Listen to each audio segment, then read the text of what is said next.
उत्तर प्रदेश की राजनीति में जाति का बड़ा एक महत्व है। हर कोई चुनावी बैतरणी पार करने के लिए जातियों की जो छोटी छोटी नदियां होती हैं उसके लिए वो ज़रूर उसमें आती हैं और उसके साथ आचमन करने की कोशिश करती हैं। इन जातियों का जो उत्तर प्रदेश में अगर देखा जाए तो सबसे ज़्यादा मंडल कमीशन के बाद जो है वो ज़्यादा तेज़ी से इसका चलन बढ़ा। बहुत सी छोटी छोटी पार्टियों का उदय हुआ। हर पार्टियां अपने पार्टी के साथ उन छोटे पार्टियों का विलय करने की कोशिश की। 2014 में भारतीय जनता पार्टी जब आई तो उसने इसका एक बड़ा प्रयोग किया और उसने कई छोटे दलों को अपने साथ साझा किया। उसमें ओम प्रकाश राजभर की पार्टी थी, अनुप्रिया पटेल की पार्टी थी, इसके अलावा और भी कई छोटी पार्टियां थी जिनके साथ उनका गठबंधन हुआ और ये गठबंधन इतना सफल हुआ कि जो 2017 और 2019 के चुनाव में भी नज़र आया। इसके बाद इसी तरीके से जब जातियों की राजनीति ज़्यादा बढ़ी तो उसमें एक जो छोटी जात थी वो ज़्यादा तेज़ी से निकल करके आई।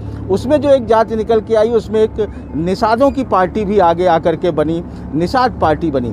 हालांकि निषाद पार्टी के जो सबसे बड़े नेता थे वो एक जयनारायण निषाद थे जो बिहार के थे, मुजफ्फरपुर से वो चुनाव लड़ते थे, 5 बार के सांसद रहे, कई दलों में रहे, लेकिन उन्होंने अपनी पार्टी कभी नहीं बनाई। और उसी तरीके से उत्तर प्रदेश में अगर बड़े नेता की बात करें, निषादों की बात करें, बड़े नेताओं की बात करें तो जमुना निषाद थे, लेकिन उन्होंने भी अपनी पार्टी नहीं बनाई। सबसे पहले जो निषादों की जो पार्टी बनी और जो मुकम्मल तरीके से कहा जाए कि अगर एक निषाद पार्टी बनी और अपने दावेदारी पेश की तो 2016 में गोरखपुर से संजय निषाद ने उस पार्टी को बनाया। तो उसका जो उन्होंने नाम रखा था वो इंडियन शोषित हमारा आम दल यानी निषाद पार्टी रखा था। और उसके बाद बिहार में भी एक पार्टी का उदय हुआ जिसे मुकेश साहनी ने बनाया। वो विकासशील पार्टी, विकासशील इंसान पार्टी थी यानी वीआईपी पार्टी थी। लेकिन जब 2016 में संजय निषाद ने जब निषाद पार्टी बनाई तो 2017 के चुनाव में उन्होंने किसी से गठबंधन नहीं किया। लगभग 72 सीटों पर उन्होंने चुनाव लड़ा। 70 सीटों पर हालांकि उनकी जमानत जब्त हो गई थी, लेकिन तकरीबन 5.5 लाख से ज़्यादा वोट मिले थे और इस वोट ने एक नई ताकत दी थी निषादों को कि उनकी भी कुछ हैसियत बनती है उस वोट को लेकर के। और एक सीट जो है वो भदोही की जीत भी गए थे विजय मिश्रा का। हालांकि विजय मिश्रा में उनका अपना ज़्यादा वो सरोकार था, लेकिन फिर भी वो एक बड़ी मदद थी। कांग्रेस ने भी नाविकों के महत्व को समझा तो पिछले दिनों आपने देखा होगा कि प्रियंका गांधी जो है वो नदी अधिकार यात्रा करके उन्होंने निकाली थी। प्रियंका गांधी कांग्रेस पार्टी ने किया था तो उसका भी एक रहा। लेकिन इस बार जो है जब सपा ने देखा तो उन्होंने समाजवादी पार्टी के संजय निषाद से दोस्ती गांठी और जो उपचुनाव हुआ गोरखपुर में योगी आदित्यनाथ के बाद जो सीट खाली हुई थी उसमें उनके बेटे प्रवीण निषाद को उन्होंने टिकट दिया। प्रवीण वहां से सांसद भी बने थे, लेकिन बाद में 2019 में वो भाजपा में चले गए संजय निषाद और संत कबीर नगर से उनके बेटे हुए, वो खुद एमएलसी हुए। तो इस तरीके से रहे। इस चुनाव में भी काफ़ी उठापटक रही निषादों के लेकर के कि उनका मत किधर जाएगा, किस तरफ वो जाएंगे, उसको लेकर के भी काफ़ी ज़्यादा उठापटक उनका बना रहा। लेकिन बहरहाल वो संजय निषाद जो है वो बीजेपी में के साथ हैं और वो इस बार कर रहे हैं। हमारे साथ हम इस समय गंगा में हैं। गंगा में हम धीरे धीरे आगे बढ़ रहे हैं। दशाश्वमेध घाट और तमाम घाट हैं। हमारे साथ माझी समाज के बहुत से लोग हैं जिनके साथ हम ये समझने की कोशिश करेंगे कि क्या माझी समाज जो है अपने नेताओं के साथ जाता है, उनका वोट बैंक बनता है या उनकी अपनी कुछ निजी समस्याएं होती हैं। हम सबसे पहले आपसे शुरू करते हैं। आपको क्या लगता है, जैसा मैंने आपको बताया कि किस तरीके से निषाद का एक अस्तित्व में आए, उनकी पार्टी अस्तित्व में आई। संजय निषाद अब अपना दावा करते हैं, मुकेश साहनी अपना दावा करते हैं, लेकिन निषाद जो माझी है वो कहाँ जाता है? देखिए, असल में संजय निषाद और अब जिन भी नेताओं की बात करते हैं जो अपनी पार्टी बना ले कभी, तो वो निषादों की बात कभी नहीं कर सकता है। असल में जो निषाद की भलाई करेगा वो बिना पार्टी बना के निषादों की सेवा करेगा। और ये लोग का उद्देश्य मूल रूप से देखा जाए तो संजय जी का अपना अस्तित्व सिर्फ समाज के लिए नहीं, अपने आप को बढ़ावा देने के लिए उन्होंने पार्टी बनाई है। उनके इशारे पर सारे समाज के लोग चलेंगे। लेकिन आज के दिन में हमारे समाज के लोग बहुत अच्छी तरह से विकसित हो गए हैं, जान चुके हैं कि कौन नेता हमारे लिए क्या करने वाला है। तो आज के दिन में हमारे बनारस के माझियों ने लगभग मन बना लिया है कि जो हमारे लिए काम करेगा वही हमारी बात करेगा और उसी के साथ हम लोग रहेंगे।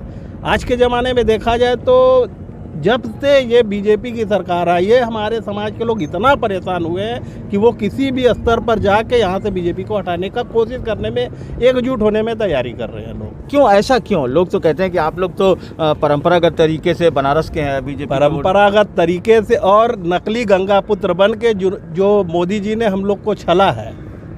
पहले हम लोग भी यही सोचते थे कि बीजेपी हिंदुत्व की पार्टी है और बनारस का ही नहीं हिंदुस्तान का हर एक व्यक्ति अपने आप को हिंदू करने में बड़ा गर्व महसूस करता था। लेकिन जब से ये आए हैं न तो इनको इंसानों के बारे में जरा सा भी चिंता है, न तो भगवान के बारे में जरा सा चिंता है। यहाँ तक कि उन्होंने तो गंगा जी को भी चीरने फाड़ने का काम शुरू कर दिया। ऐसे में जब तक गंगा जी है तब तक तो हम लोग का अस्तित्व है। इनके काम को अगर कायदे से देखा जाए तो पिछले साल जो इन्होंने ड्रेजिंग करवाई है उस बार में इसी तरह से 2-4 बार हुआ, तो हम काशीवासी तो गंगा से भी मुक्त होने जा रहे हैं। तो ऐसे में इनके साथ रहें तो क्यों रहें।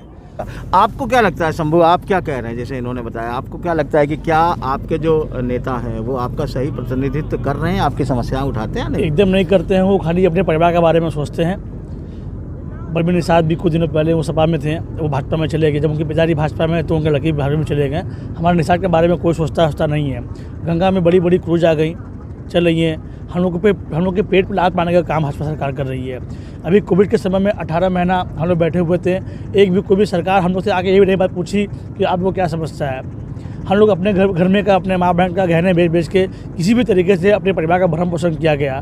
भाजपा सरकार ने कहा कि 1000 रुपये एक आदमी के अकाउंट में जाएगा। मैंने अपने हाथ से, हमारे समाज से कोई भाई थे जो 3,500 फॉर्म भर के मैंने जमा किया नगर निगम में, मगर किसी के अकाउंट में 1 रुपया भी उसमें आया नहीं।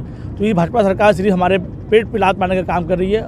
इसके पहले ये बहुत सरकार थी, कांग्रेस भी थी, सपा भी थी, मायावती की सरकार थी, पर कोई हम लोग को इतना परेशान नहीं किया। मगर भाजपा सरकार के लोग हम लोग को बहुत परेशान किए हैं। नहीं, लेकिन इसके पहले कोविड भी तो नहीं आया था, इस तरीके की चीज़ें और अन्य सरकारों में नहीं आया था। तो आपको लगता है कि जो आपको उम्मीद थी वो नहीं पूरी हुई? उम्मीद जो हिसाब से हम लोग ने मोदी जी को जाने का काम किया था, हम लोग का बहुत विश्वास था कि आने वाले समय में गरीब का बहुत भला होगा, मोदी जी गरीब का बहुत भला करेंगे, मगर वो सामने दिख नहीं रहा है। अच्छा, और भी लोग हैं, हम उनसे बात करते हैं। आपका क्या नाम है? मेरा नाम किशन निषाद है। किशन, आपका क्या कहना है? मेरा ये ख्याल है इस बार इस सरकार को बदलना है। अच्छा, क्यों? इसलिए कि क्योंकि इस सरकार में इतनी हम लोग की समस्याएं बढ़ा दी है, हमारा समाज जो है बहुत तंग आ गई। इसके पहले भी बहुत सरकारें थी, हम लोग समाज में सारी खुशियाँ थी, मतलब कि कोई भी तरह से प्रॉब्लम नहीं आती थी। ये सरकार जब बना हुआ है तब से कुछ न कुछ होते जा रहा है। कभी नाव बंद हो जा रहा है, कभी उस पार नहीं जा रहा है, मतलब निषादों को हर तरह से तंग किया जा रहा है। चलो, आपका क्या कहना है? हमारा यही कहना है कि वर्तमान सरकार से हमारे बहुत ही समस्याएं पैदा हो गई। समाज में बहुत सारी दिक्कत इतना पैदा हो गया कि लोग आगे इस समय सोचते रहते हैं कि कौन सा नियम आएगा, कल क्या होगा क्या नहीं होगा। ये बहुत सी दिक्कत होती है कम करने के लिए। अच्छा, आपका क्या नाम है? मेरा नाम बाबू साहनी। बाबू, ये बताओ कि आपको क्या लगता है, जो लोग कह रहे हैं यही है या आपके मन में कुछ और है? नहीं, देखिए, जो इन लोगों जितनी बातें कही है वो कहीं से गलत नहीं है, इसको नकारा जा सकता है। मगर मेरा विचार ये है कि अगर बीजेपी ने कुछ गलत किया है तो कुछ अच्छा भी किया है। मगर मैं अगर समाज की बात करूँ तो हम लोगों के समाज का जो अस्तित्व वो गंगा से है। तो मगर इस सरकार में हुआ क्या कि जो गंगा का अधिकार हम लोगों का है वो छीनते जा रहे हैं हम लोगों से। अच्छा, यहाँ पे प्रदर्शन करते हुए अन्य लोगों को लाइसेंस दे के, क्रूज चला के या नाना प्रकार के प्रोजेक्ट दे के गंगा में उस पार में जो है खनन करा के हम लोगों को गंगा से छीना जा रहा है। जबकि जहाँ गंगा है वहाँ निषाद है। ये सदियों से चला आ रहा है। कांग्रेस के समय में हम लोग को अधिकार दिया गया था कि घाट किनारे गंगा में जो भी प्रोजेक्ट सरकार द्वारा आएंगे सबसे पहले निषादों को वो दिया जाएगा, चाहे वो खेती करने का होगा, चाहे वो कुछ भी होगा, या बालू खनन का होगा, चाहे घाट की मरम्मतों का काम होगा, चाहे कोई भी प्रोजेक्ट होगा, वो पहले निषादों को दिया जाएगा। मगर इनके में क्या है कि ये हम लोगों को कहीं से भी ऐसा कोई भी काम नहीं दिया गया, बल्कि हम लोग की जो रोजी रोटी है गंगा में नौका चला के संचालन करके अपने परिवार का पालन पोषण करके वो हम लोगों को कहीं ना कहीं छीना जा रहा है। और सबसे बड़ा विषय यह है कि हम लोग आज तक उत्तर प्रदेश में हम लोग को आरक्षण नहीं दिया गया। हम लोग को ST में क्यों नहीं डाला जा रहा है? अन्य राज्यों में आप देखिए डाला गया है। इससे हम लोगों को क्यों अभी तक जो है अनदेखा किया जा रहा है? हम लोग के साथ सौतेला व्यवहार क्यों किया जा रहा है? क्या 2017 में 2014 में हम लोगों ने क्या मोदी जी को वोट नहीं दिया था? क्या हमारे समाज में पढ़े लिखे लोग नहीं है? ऐसा नहीं है कि हमारे समाज में भी पढ़े लिखे लोग हैं, मतलब जो वादा किया था उस तरह से आ रहा है। तो आपके जो नेता हैं जो आप लोगों की रहनुमाई का दावा करते हैं, वो भी यही वादा जो करते हैं, वो जो कर रहे थे, क्या उनसे आपकी कभी बातचीत? वो भी तो वही वादा कर रहे हैं। किसके ऊपर विश्वास किया जाए? अभी मुकेश जी यही कह रहे हैं कि हम आरक्षण दिलाएंगे। इसके पहले संजय निषाद जी ने भी यही वादा किया था कि हम आपको आरक्षण दिलाएंगे। क्या वो दिला पाए? आज तक नहीं दिला पाए। तो निषाद समाज किसके पे विश्वास मतलब करेगा? आपको लगता है वो अपनी राजनीति ज़्यादा कर लेते हैं? जी हाँ, ये तो आप जाहिर सी बात साफ साफ है ना। तो साहब आप दिख रहे हैं बीजेपी ने भी राजनीति की निषादों के ऊपर, सपा भी बोला कि हम लोग आपको अक्षर दिया जाएंगे, उन्होंने भी नहीं करा पाया। वर्तमान सरकार भी वादा कर रहा है। अभी वर्तमान से हाँ डॉक्टर संजय निषाद और बीजेपी के अमित शाह जी ने लखनऊ में आरक्षण को लेके एक मीटिंग बुलाया था, जन सभा किया था। उसमें सभी बनारस के नहीं पूरे पूर्वांचल पूरा यूपी के निषादों को बुलाया गया था कि आपको आरक्षण दिया जाएगा, लेकिन उस पर उनको वहाँ पे बुला के कोई आरक्षण का नाम नहीं लिया गया। बस भीड़ जुटाने के लिए डॉक्टर संजय निषाद जी ने बीजेपी का अपना सर्कल अपना भीड़ दिखाने के लिए वहाँ पर भीड़ बुलाया।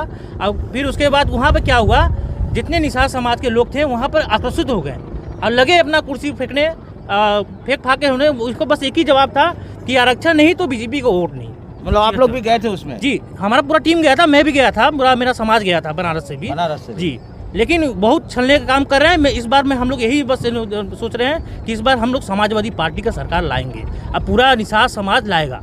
करो। अच्छा, तकरीबन आप लोग बनारस में कितना माझी समाज हो? देखिए, बनारस के टोटल अगर जनसंख्या देखेंगे तो हम लोग लगभग 1.5 लाख हैं। तो मतलब अगर देखा जाए तो निषाद जाति में जो है वो केवट हैं, बिंद है, मल्लाह हैं, कश्यप हैं, नुनिया है, माझी है, गोण है, जैसे कई जातियां हैं। जैसे आपने बताया कि लगभग 70 ऐसी जातियां हैं और इनका जो है प्रभाव जो अगर देखा जाए तो तकरीबन 5 दर्जन से ज़्यादा सीटों पर माना जाता है कि आप लोगों का प्रभाव है। और उसमें जो ज़िले का अगर हम नाम देखें तो गोरखपुर, गाज़ीपुर, बलिया, संत कबीर नगर, मऊ, मिर्ज़ापुर, वाराणसी, भदोही, इलाहाबाद, फतेहपुर और पश्चिमी उत्तर प्रदेश के कुछ ज़िले हैं जिनमें आप लोगों का ज़्यादा वर्चस्व आता है। तो क्या उन इलाकों में भी आप लोगों की समस्याएं जो है उनको लेकर के लोग एकजुट हो रहे हैं या वहाँ के लोग जो है उन इलाकों में लोग अपने नेता को देख रहे हैं? देखिए, हर एक जगह पे अलग अलग समस्या है। सारे जगहों की अगर समस्याओं को देखेंगे तो प्रत्येक जगह का समस्या अलग अलग है, लेकिन हमारे बनारस का समस्या जो निषादों का सबसे बड़ा अपने पेट की समस्या है। हमारे नाव चलने और न चलने की समस्या है। बाकी जगहों पे तो आरक्षण के लिए लोग एकजुट होते हैं, लेकिन हमारे यहाँ तो पेट के लिए एकजुट होते हैं और यहाँ पेट ही मारा जा रहा है। पेट मारा जा रहा है। पेट ही आप क्या कह रहे हैं शंभू? आपको क्या लग रहा है कि मतलब क्या होना चाहिए? आप क्या मांग कर रहे हैं? हमको चाहिए रोजगार। हाँ। सबसे बड़ी मुद्दे की बात है रोजगार चाहिए। हमारे समाज में लोग भी पढ़े लिखे हैं मगर आरक्षण न मिलने की वजह से छोटे छोटे भाई है बहनें घर पे बैठी हुई हैं। आरक्षण अगर मिल जाता तो हमारे भी समाज में लोग पढ़ लिख के भी IAS IPS कलेक्टर से लोग बनता, हम भी आगे बढ़ते। अगर नाव नहीं भी चलता तो घर में कोई पढ़ा लिखा वो नौकरी करता तो घर चल जाता। मगर हमारे समाज में कोई ऐसा नहीं है, हमारे परिवार में कोई ऐसा नहीं है कि अगर नाव बंद हो जाए 2-4 साल 6 महीना 8 महीना जब भी बंद हो जाए हमारा परिवार चल सकता है। मगर यही हम एक नाव के सहारे रहते हैं। अगर नाव चलेगा तभी हम कमाएंगे, तभी जाकर अपने परिवार का भरण पोषण करेंगे, वरना अगर नाव नहीं चलेगा तो हमारे परिवार में चूल्हा भी चलना बहुत मुश्किल हो जाएगा। मतलब मुश्किल। तो एक बार तो मुलायम सिंह यादव उस समय तो ये था कि SC ST में शायद ले रहे हैं, कुछ इस तरीके का नोटिफिकेशन भी हुआ था। क्या ये सब बातें सिर्फ चुनाव के समय एक ख्याली पुलाव लोग पकाते हैं कि मल्लाहों के लिए ये आ रहा है, मल्लाहों के लिए कुछ होता नहीं। हाँ, मुलायम सिंह जी ने हम लोगों के ऊपर एक तरस खा के कम से कम हमारी एक बहन को चुनाव लड़ाया था, जिन्होंने जीता, फूलन देवी को, और उनके वजह से हमारे समाज को जाना जाने लगा था कि हमारा भी अपना अस्तित्व है। यहाँ तो नेता बन के लोग समाज को भजाने का काम करते हैं कि मैं समाज का नेता हूँ, लेकिन अपने बनारस के लोगों ने कभी किसी नेता को न तो माना है, न तो जाना है, न तो आगे भी समझेगा, क्योंकि हमारा नेता वही होगा जो हमारी बात करेगा, जो हमारे पेट की बात करेगा, जो हम लोगों को आगे बढ़ाने का काम करेगा, वही हमारा नेता होगा। तो आप देख रहे हैं कि जिस तरीके से बनारस के इस गंगा में हम यहाँ बैठे हुए हैं और यहाँ पर जो एक बात निकल के आ रही, जो माझियों से मेरी बात हुई, उन लोगों को निकल के आ रहा है कि उनका मन इसलिए भी बेहद दुखी नज़र आ रहा है क्योंकि उनके जो अपने अधिकार थे, इस गंगा में मिलने के जो अपने अधिकार थे, उस अधिकार से वो वंचित उन्हें लग रहा है कि किया गया। कई तरीके की परेशानियां आई, लेकिन उनके दुख में न तो उनका कोई नेता कभी आया जो इनकी नुमाइंदगी का दावा भरता है, कभी इनकी समस्या में नहीं आया, और जो सत्ता में बैठे हुए लोग हैं वो भी कभी उनकी उस तरीके की बात नहीं सुने।